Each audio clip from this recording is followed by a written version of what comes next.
No desdobramento da ação espiritual que deveria restaurar a pátria portuguesa, Ismael congregou os espíritos que chegavam aos espaços depois do primeiro contato com a vida de Piratininga, a fim de elaborar novos projetos de trabalho naquele setor da pátria do Evangelho. Almas decididas e heróicas postas ali para a construção da grande obra, apesar dos seus característicos de bondade e de energia, necessitavam regressar à luta terrestre em seu próprio benefício.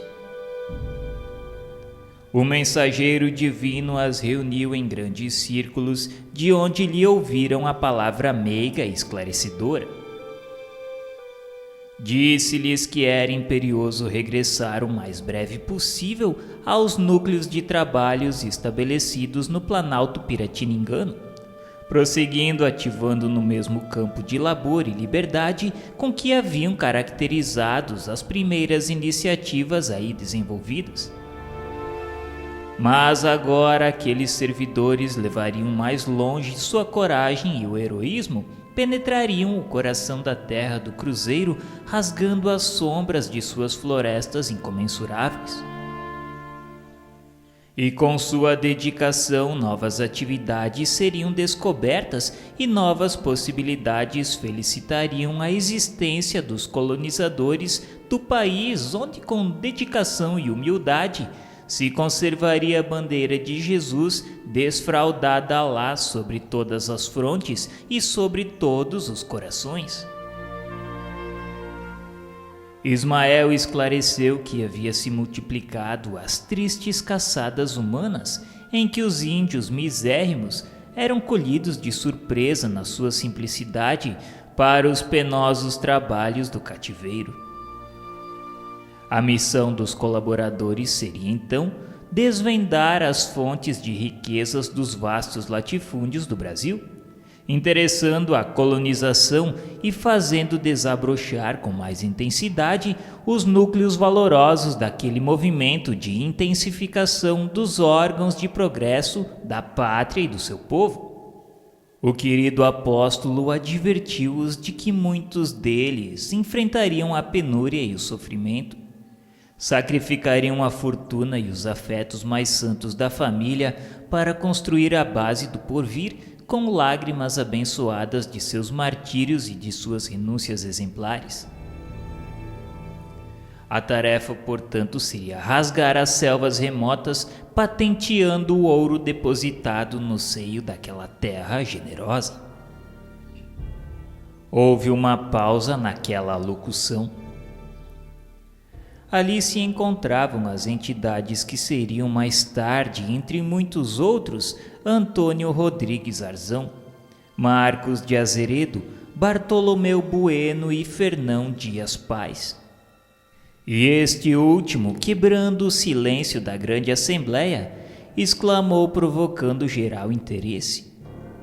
Pediu explicações para o que deveriam fazer com o ouro daquela terra, se no mundo ele era a causa sinistra de todas as lutas e o demônio de todas as ambições. Ali na vida espiritual todos compreendiam semelhantes realidades, mas no orbe das sombras a consciência mergulha nas mais aflitivas perturbações, da mesma maneira que a água mais pura, ao se misturar com a terra, se reduz quase sempre a um punhado de lama. Ismael não se demorou para esclarecer que a terra é a escola abençoada, aonde aplicamos todos os elevados conhecimentos adquiridos no infinito.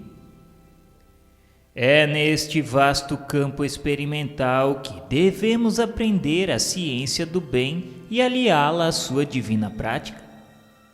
Nos nevoeiros da carne, todas as trevas serão desfeitas pelos nossos próprios esforços individuais. Dentro delas, o nosso espírito andará esquecido de seu passado obscuro, para que todas as nossas iniciativas se valorizem. É preciso entender que aquelas brandas disposições das leis divinas para que o determinismo do amor e da fraternidade constitua a lei da existência de todas as coisas e de todos os seres. Quanto ao ouro escondido no seio da terra exuberante, a sua existência não significa senão um estímulo à ilusão dos homens, ainda muitos distantes da concepção da verdadeira fraternidade, a fim de que as criaturas possam buscar os tesouros espirituais pelo trabalho fecundante da evolução do mundo. Procurando a grandeza ilusória do ouro, vai ser edificado as cidades novas. Serão fomentados a pecuária e a agricultura, desbravando caminhos inóspitos em favor de outras almas. E encorajando seus colaboradores com seu verbo inflamante, esclareceu-lhes que um mundo novo seria erguido sob seus ombros, dilacerados nas disciplinas austeras, ao sol causticante das caminhadas penosas, mas o futuro se voltaria para seus esforços com suas bênçãos de agradecimento. Nesse instante, Ismael dirigiu-se mais particularmente a Fernão Dias. Sentenciou que ele seria o chefe da expedição mais difícil de todas. Porém, da sua coragem havia de surgir um caminho novo para todos os espíritos. Advertiu-o de que muitas vezes seria compelido a exercer a mais rigorosa justiça, despendendo todas as suas reservas de energias. Mas era preciso não esquecer a misericórdia divina sem exorbitar das funções que lhe foram confiadas, entregando dessa forma a Jesus os seus trabalhos de cada dia. O grande bandeirante recebeu submisso a determinação do divino emissário. Daí a alguns anos, nos 2 últimos quartéis do século XVII, as bandeiras paulistas se espalharam por todas as regiões da Terra Virgem. Através das selvas bravias, marcham como se o fizessem ao longo de largos e desconhecidos oceanos. As noites estreladas lhes servem de orientação e de bússola. A cruz do Cristo vai como um símbolo à frente de todos os expedicionários das novas tentativas de conquista. De Sorocaba sobem por Goiás até o Amazonas longínquo e de Taubaté demandam a Paraíba do Norte. Em 1672, Fernão Dias Pais organiza com todos os elementos de sua fortuna a mais célebre das expedições saídas de São Paulo. Caçando as esmeraldas que constituíam objeto das lendas de muitos aventureiros, visita todas as regiões auríferas de Minas Gerais. Rebeliões e discórdias são dominadas pela sua energia constante e severa.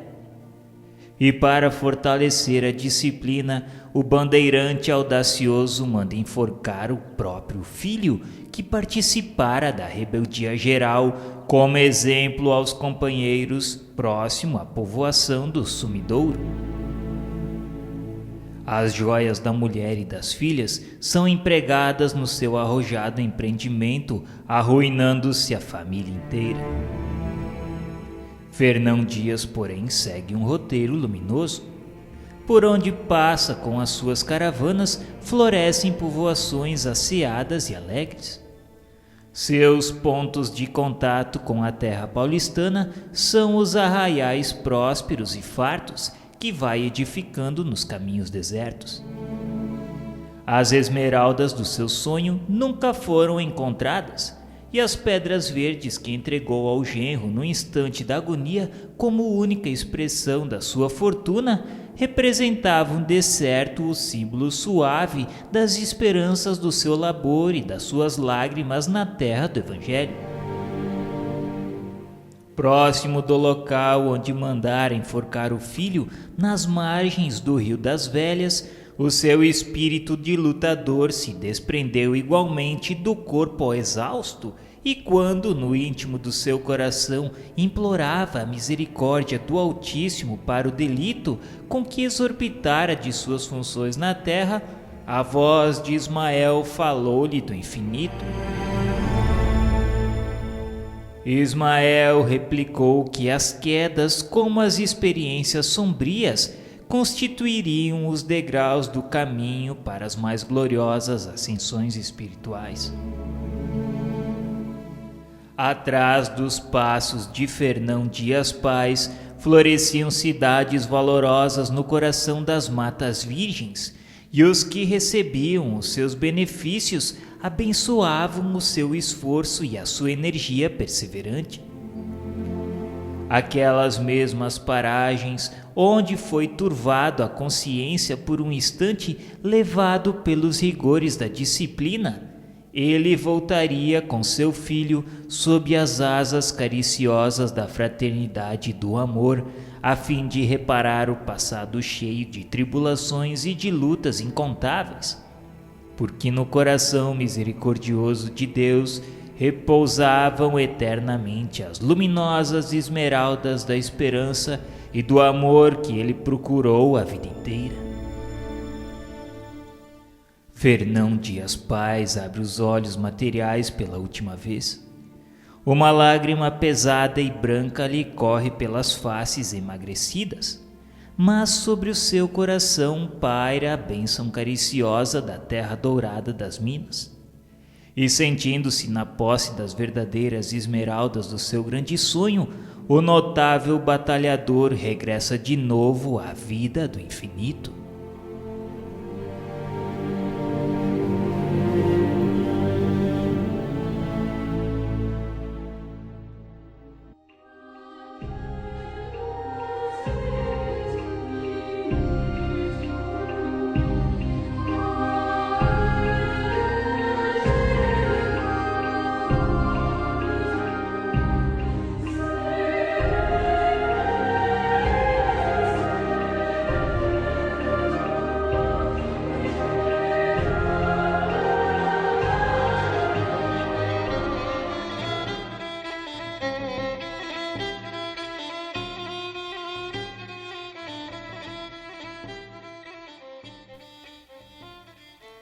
A procura do ouro constituía a ansiedade incentivadora de todos os espíritos. Entretanto, desde o princípio do século, o governo espanhol havia providenciado quanto à organização do Código Mineiro para o Brasil. E desde 1608 a 1617, quando a direção da colônia se achava repartida entre as cidades de Salvador e do Rio de Janeiro, já Dom Francisco de Souza guardava o título pomposo de governador e intendente das Minas. Contudo, somente mais tarde as bandeiras audaciosas, iniciadas com a coragem paulista, rasgaram os véus espessos do cipoal da Mata Virgem, descobrindo os vastos lençóis de uma infinita riqueza. Muitos lustros decorreram sem que nada mais se observasse, senão os movimentos espantosos das correntes migratórias através dos sertões, procurando o ouro da terra desconhecida, e encontrando muitas vezes nos seus caminhos a aflição, a angústia e a morte. O próprio Conselho Ultramarino em Lisboa expunha mais tarde à autoridade da coroa a necessidade de se reprimirem os excessos daquelas migrações incessantes para que o próprio reino não se despovoasse. Por essa época multiplicavam-se as emboscadas e a sede da posse turvava todas as consciências. Cidades futurosas se levantavam ao longo das estradas desertas e ermas, mas seus alicerces, a maior parte das vezes, se constituíam com o sangue e com a morte. Em toda a colônia pairam ameaças de confusão e desordem. A lenda dos tesouros fabulosos, guardados no coração das selvas imensas, incendiava todos os ânimos, e enfraquecia o ascendente da lei em todos os espíritos. Os índios experimentam amarguradamente a atuação dessas forças contrárias à sua paz, que se concentravam à procura das riquezas da terra, e é com inauditos esforços de perseverança e de paciência que os caridosos jesuítas juntam suas aldeias ao norte com doçura fraterna, conquistando todo o Amazonas para a comunidade dos portugueses. A esse tempo, no extremo norte, convulsiona-se o Maranhão sob os ímpetos revolucionários de Manuel Beckmann contra a Companhia de Comércio que monopolizara os negócios da importação e exportação da capitania, e contra os jesuítas, cujo espírito de fraternidade se interpunha entre os colonizadores e os índios no sentido de se manterem estes últimos dentro da liberdade que lhes competia. Os amotinados prendem todos os elementos do governo e, organizando uma junta com elementos do clero, da nobreza e do povo, consideram extinto o monopólio e providenciam o imediato banimento dos protetores dos indígenas. Festas extraordinárias assinalam no Maranhão semelhantes feitos, inclusive Te-Deum na Catedral de São Luís. A notícia de tão singulares quão inesperados episódios provoca as apreensões da corte de Lisboa, que não desconhece as pretensões da França no tocante ao Vale do Amazonas, nem ignora o ascendente moral dos franceses sobre os elementos indígenas. A expedição que deverá restaurar a lei na capitania não se faz esperar, e a Gomes Freire de Andrade, estadista notável pelo seu talento militar e político, cabe a direção do movimento restaurador. As providências da contra-revolução no extremo norte são adotadas sem dificuldade. Gomes Freire procede com magnanimidade para com os revoltosos, sem contudo poder agir com a mesma liberalidade para com Manuel Beckmann, que foi preso e sentenciado à morte.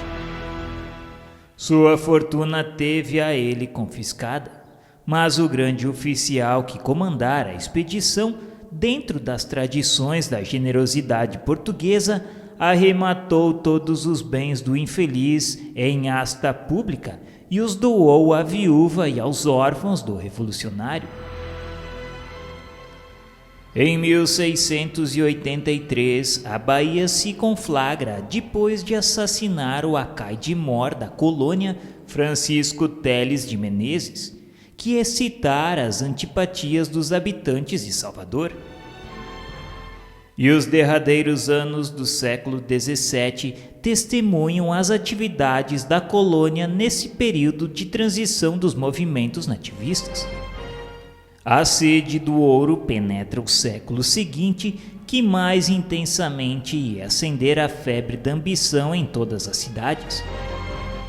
Em 1710, as lutas se fixam na capitania de Pernambuco, que fazia questão de cultivar o sentimento de sua autonomia desde os tempos da ocupação holandesa, com a qual fizera novas aquisições no que se referia aos patrimônios de sua independência. Os brasileiros de Olinda abrem luta contra os portugueses de Recife, em razão das rivalidades entre as duas grandes cidades pernambucanas que não se toleravam politicamente. As emboscadas ocasionam ali dolorosas cenas de sangue. Um ano inteiro de choques e sobressaltos assinala o período da Guerra dos Mascates. Antes, porém, desses movimentos revolucionários em Pernambuco, os paulistas e os emboabas lutavam na região aurífera dos sertões de Minas Gerais, disputando-se a posse do ouro que abrasava a imaginação do país inteiro. A felonia e a traição constituem o código dessas criaturas insuladas nas matas desconhecidas e inóspitas. Pela mesma época, a França, que sempre custou a resignar-se com a influência portuguesa no Brasil, envia Duclerc para investir o porto do Rio de Janeiro com 1.000 homens de combate. A metrópole portuguesa não podia proteger de pronto a cidade e o governador Francisco de Castro Moraes, deixando-se dominar pela timidez, permitiu o desembarque das forças francesas, que todavia foram rechaçadas pela população carioca. Estudantes e populares lutaram contra o invasor. Algumas dezenas de franceses foram barbaramente trucidados. Fizeram-se ali mais de 500 prisioneiros e o capitão Duclerc acabou assassinado em trágicas circunstâncias. O governo do Rio não providenciou quanto ao processo dos criminosos a fim de punir os culpados e definir as responsabilidades pessoais, provocando com isso a reação dos franceses, que voltaram a assediar a maior cidade brasileira. Do Guaitrouin vem a Baía de Guanabara, acompanhado de cerca de 5.000 combatentes. O governador foge com quase todos os elementos da população, deixando o rio à mercê do corsário, que se ilustrara sob a proteção de Luís XIV. Depois do saque, que absorve muitos milhões de cruzados da fortuna particular, paga ainda à cidade fabuloso resgate. Enquanto se desenrolava os últimos acontecimentos, governava em Portugal Dom João V, o Magnânimo, em cujo reinado ia o Brasil espalhar pela Europa os seus fabulosos tesouros. Nunca houve ali um soberano que mostrasse tamanho descaso pelas possibilidades econômicas do povo. O ouro e os diamantes do Brasil iam acender no seu trono as estrelas efêmeras do seu fastígio e da sua glória. A fortuna amontoada pela ambição e pela cobiça ia ser espalhada pelas mãos insensatas do rei, imprevidente e incapaz da autoridade de um trono. Dentro do luxo assombroso da sua corte, o convento de Mafra se ergue ao preço de 120 milhões de cruzados. Mais de 200 milhões seguiriam para as arcas do Vaticano, dados pelo monarca egoísta que desejava forçar as portas do céu com o ouro iníquo da terra. Em vez de auxiliar a evolução da indústria e da agricultura de sua terra, Dom João V levanta igrejas e mosteiros com extrema prodigalidade. E enquanto todas as cortes da Europa felicitavam o rei perdulário pelo descobrimento dos diamantes na sua afortunada colônia, esses celebram Te-Deums em Lisboa em homenagem ao auspicioso acontecimento. Pelo Brasil todo se alastravam movimentos nativistas, exaltando os sentimentos generosos de liberdade e preparando assim, sob a inspiração de Ismael e de suas falanges devotadas, o futuro glorioso dos seus filhos.